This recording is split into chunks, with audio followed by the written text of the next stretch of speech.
শুয়ে আছেন মদিনায়। এটা কত বড় আমাদের জন্য রহমত। এই যে আমরা বাংলা দিয়ে বলি, উর্দু দিয়ে বলি, আরবি দিয়ে বলি, যেটাই বলেন না কেন সবই রাসূল পাক সাল্লাল্লাহু আলাইহি ওয়াসাল্লামের দুরূদের মূল। জবাব সুবহানাল্লাহ। এই যে রাসূল পাক সাল্লাল্লাহু আলাইহি ওয়াসাল্লামের উপর আমরা বলছি, আল্লাহ রাসূল তো চাইলে আরো থাকতে পারতেন।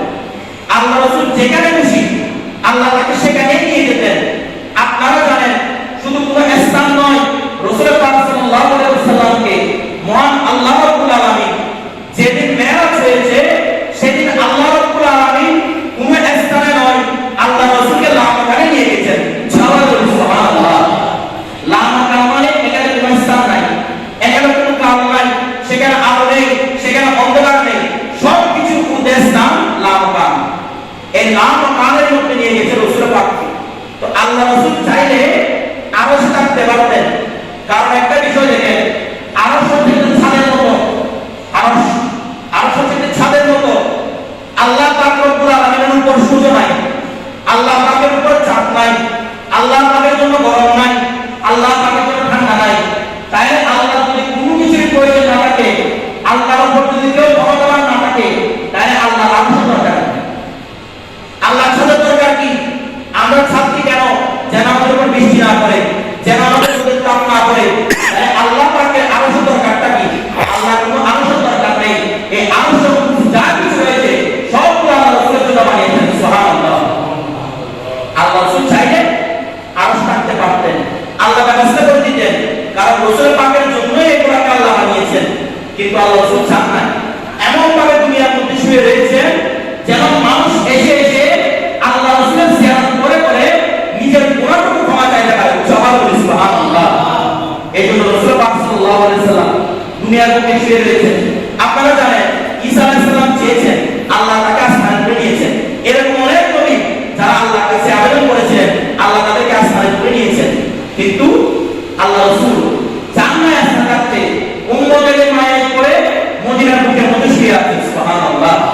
তো আমাদের আজকের মূল টপিক, আজকের মূল বিষয় হচ্ছে রাসূল পাক সাল্লাল্লাহু আলাইহি ওয়াসাল্লামের সৃষ্টি নিয়ে। আল্লাহ রাসূল কবে থেকে সৃষ্টি হয়েছেন, আল্লাহ রাসূল যে নবী তিনি কবে থেকে নবী হয়েছেন, সে ব্যাপারে ইনশাআল্লাহ আমরা কোরআন হাদিসের আলোকে বোঝার চেষ্টা করব। মহান আল্লাহ রাব্বুল আলামিন পবিত্র কোরআনের মধ্যে ইরশাদ করেছেন, বিসমিল্লাহির রহমানির রহিম, ক্বাদ জাআকুম মিনাল্লাহি নূরুন ওয়া কিতাবুম মুবিন। আল্লাহ পাক বলেছেন ক্বাদ জাআ, অবশ্যই অবশ্যই এসেছে।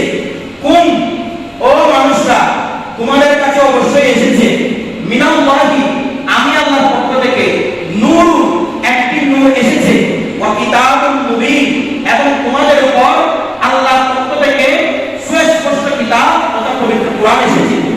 সুবহানাল্লাহ। আল্লাহ বলেছেন তোমাদের কাছে আমি দুটো জিনিস পাঠিয়েছি, একটা নূর আর একটা হচ্ছে কিতাবুম মুবিন, সুস্পষ্ট কিতাব তথা আল কোরআন আমাদের উপর পাঠিয়েছেন আল্লাহ। আল্লাহ বলেছেন এসেছে।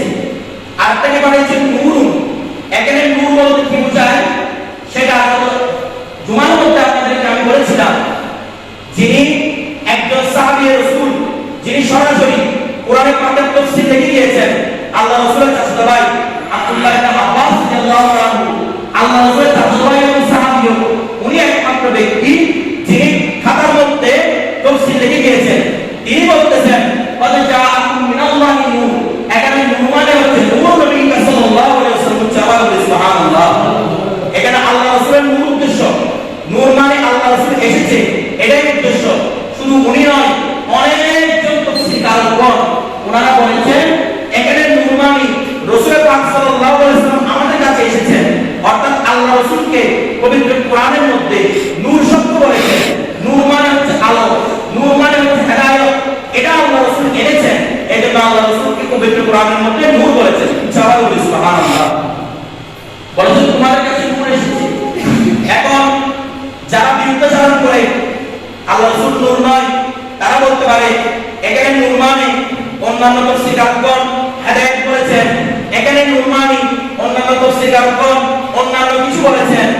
আমরা একটা কথা বলবো, যিনি খুদ রাসূল পাকের চাচা ভাই, যিনি সাহাবী রাসূল, যিনি সাহাবী হয়েছেন আল্লাহ রাসূলের থেকে দেখে, আল্লাহ রাসূলকে দেখে, যিনি সদা সর্বদা রাসূল পাক সাল্লাল্লাহু আলাইহি ওয়াসাল্লাম চেহারা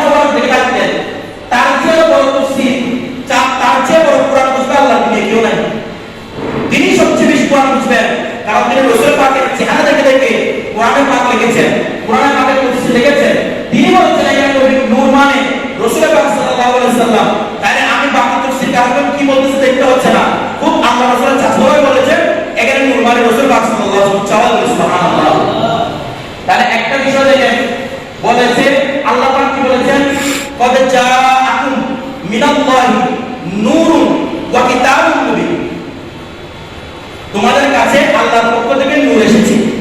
ভালো করে বুঝবেন, আল্লাহর পক্ষ থেকে নূর এসেছে এই কথাটা বলেছেন। আমি যদি এই কথাটা বলি যে আমাদের মসজিদের মধ্যে আমাদের মুতাওয়াল্লি সাহেব এসেছেন, আমাদের মসজিদের মধ্যে আমাদের সভাপতি সাহেব এসেছেন, তার মানে সভাপতি সাহেব আগে থেকেই ছিলেন, পরে এসেছেন এমন নয় যে এখানে আসা মাত্র তিনি সভাপতি হয়েছেন। আমি যখন বলতেছি সভাপতি সাহেব এসেছেন, তার মানে উনি আগে থেকে সভাপতি ছিলেন, এখন এখানে মসজিদে আসছে। বলতেছি মুতাওয়াল্লি সাহেব এসেছেন, তিনি তো মসজিদে এসে মুতাওয়াল্লি হন নাই, তিনি আগে থেকে মুতাওয়াল্লি ছিলেন, উনি শুধু এসেছেন। তো আল্লাহ বলতেছেন তোমাদের কাছে নূর এসেছে, তার মানে তিনি দুনিয়ায় এসে নূর হন নাই, তিনি আল্লাহর কাছেই নূর ছিলেন। চাওয়া বলি সুবহানাল্লাহ, তিনি আল্লাহর কাছেই নূর ছিলেন, ওই নূরটা দুনিয়ার বুকে এসেছেন, এটাই আল্লাহ ঘোষণা দিচ্ছেন। তো এরপরে এই নূরের ব্যাপারে হাদিস শরীফের মধ্যে কি ইরশাদ হচ্ছে আমরা একটু দেখি। রাসূল পাক সাল্লাল্লাহু আলাইহি ওয়াসাল্লাম কাছে সাহাবী জিজ্ঞেস করলেন, বললেন কুলতু ইয়া রাসূলুল্লাহ সাল্লাল্লাহু আলাইহি ওয়াসাল্লাম, হযরত জাবের রাদিয়াল্লাহু আনহু বললেন ইয়া রাসূলুল্লাহ সাল্লাল্লাহু আলাইহি ওয়াসাল্লাম বিআবি উম্মি বিআবি আন্না ওয়া উম্মি, ইয়া রাসূলুল্লাহ আমার মা বাবা আপনার জন্য কুরবান। সাহাবারা দেখেন আল্লাহ রাসূলের সাথে কথা বলতেছেন, ইয়া রাসূলুল্লাহ আমার মা বাবা আপনার জন্য কুরবান। বলতেছেন আখবিরনি আন আউয়ালি শাইইন খালাকাহুল্লাহু তাআলা ক্বাবলা আল-আশিয়াই, ইয়া রাসূলুল্লাহ আপনি আমাকে বলুন আল্লাহ দুনিয়ার সব কিছু সৃষ্টি করার আগে কাকে সৃষ্টি করেছেন। এটা আল্লাহ রাসূলের কাছে প্রশ্ন করলেন। তখন রাসূল পাক বললেন ক্বালা ইয়া জাবির, বলেন ইয়া জাবির, হে জাবির। আল্লাহ রাসূল বলতেছেন ও আমার জাবির, ও আমার সাহাবী, ইন্নাল্লাহ তাআলা কদ খালাকা ক্বাবলা আল-আশিয়াই নূরা নবিয়িকা, উচ্চারণ করুন সুবহানাল্লাহ। রাসূল পাক সাল্লাল্লাহু আলাইহি ওয়াসাল্লাম বলতেছেন ও আমার জাবির, ও আমার সাহাবী, আল্লাহ পাক প্রত্যেক কিছু সৃষ্টি করার আগে তোমার রাসূলের নূর সৃষ্টি করেছেন। সুবহানাল্লাহ, আল্লাহ দুনিয়াতে কিছু সৃষ্টি করেন নাই, সর্বপ্রথম সৃষ্টি করেছেন তোমার রাসূলের নূর। বলতেছে ওই নূর এটা কেমন নূর, তোমার নবীর নূর সৃষ্টি করেছেন, ওই নূরটা কেমন। রাসূল পাক সাল্লাল্লাহু আলাইহি ওয়াসাল্লাম বলতেছেন ফাদা আজআলা যালিকা নূর ইয়াদুরু মিন কুদরতি হাইসু শাআ আল্লাহু তাআলা। বলতেছেন আল্লাহ পাক রাসূলের নূরকে সৃষ্টি করেছেন, ওই নূর আল্লাহর ইচ্ছায় আল্লাহর কুদরতে দুনিয়ার বুকে যেখানে খুশি সেখানে গিয়েছে। চাওয়াল বলি সুবহানাল্লাহ। আল্লাহ সবার প্রথমে রাসূলের পাকের নূর সৃষ্টি করেছেন, আল্লাহ পাকের কুদরতে ওই নূর যেখানে ইচ্ছে সেখানে গিয়েছে।